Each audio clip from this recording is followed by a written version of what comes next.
Now, Jaguar underwent a transformation in car design in the mid-2000s, and the result was this, the Jaguar XF.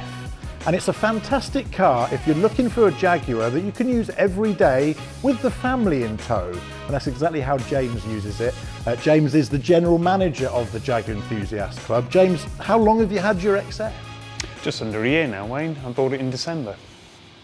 Yeah, so I was looking for a nice XF purely to do exactly what you're saying. Got 3 kids, it needs to get pressed into daily use, and everyone was sort of saying, you know, the 3-litre engine, the diesel was the one to look for.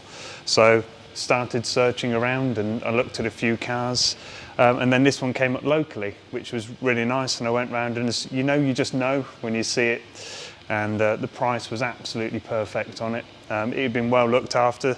The guy was a Jaguar fan as well, so yeah, it all fell into place, and so I've had it for just under a year now, and it's superb. Really does the job.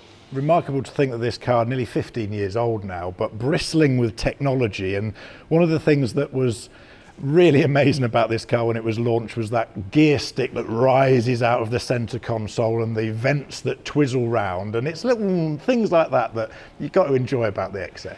It's a sense of theatre, you know, this is a daily car. This is what I use to take the kids to sport, you know, go and play football with, you know, and do the shopping trip, that kind of thing. Put beds in, you know, it does tip runs. This car, it gets used for absolutely everything you do, but you sit in it, you get that lovely sense of theatre when you press go, that little twizzle and the rise up and the pulsing of that start button. It's lovely, and it's that saying, isn't it? You know, if you don't turn around and have a look at the car when you're walking away from it, you've bought the wrong car, and this one does it for me now. It really is nice to own a car that I enjoy owning. Well, you've recently purchased it, so what were some of the lessons that you learned along the route of finding the right car for you? Oh, do your research. That's the first thing. Speak to the people that know, those who have got them. We're really lucky in the club, we've got some really good independent specialists who know their stuff, so just speak to them, take advice, what to look for, what not to look for.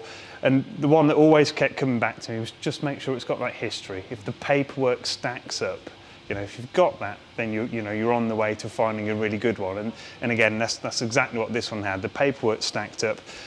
And then go out and drive them. Don't be afraid. Get out there, drive them. Don't be afraid to say no.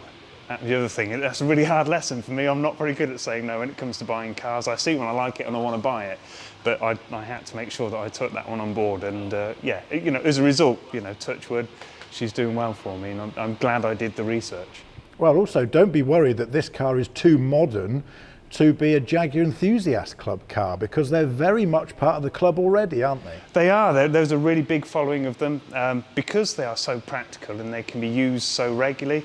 You know, it's a perfect second car almost. If you've got a really nice classic you got tucked away, why not enjoy the same car that you've got, but on a more modern, more daily use? And it's so capable. You know, it can waft along at 20, 30 miles an hour, but if you want to sit it on the motorway and put cruise control on it, it's the perfect car for it as well. And as a result, you know, the popularity as well, and the fact they're coming down in price, you know, they're a really good car to get into in that Jaguar brand and to really aspire to. You know, I always wanted a really nice Jaguar saloon. That's what really got me going as a kid and in my early teens. And you know, here it is now. I've achieved it, and it didn't break the bank as well, which is fabulous. Well, maybe it'll have that classic status that the S-Type just behind us here has at the Jaguar Daimler Heritage Trust today. And you've got an XF, beautiful car. If money was no object though, what Jaguar would you buy? What a question, what a question. The Series 2 XJs were always my car, and I had one for a short while, and it was fabulous. I loved it. I loved the styling of it. It was just, for me, it really encapsulates Jaguar of a certain era. So probably the Series 2 Coupe, if money was no object. But XJs are my thing, and I actually think the 351, which came out at a similar time for me, is almost the perfect Jaguar. Its style, a car that big shouldn't drive so well, so probably that super sport. So a choice between that Series 2 XJ or the latest one, well, the one they've just finished producing would be the two. Hard choice. But in the meantime, enjoy your Jaguar XF and continue to enjoy the Jaguar Enthusiast Club. Thanks, Wayne.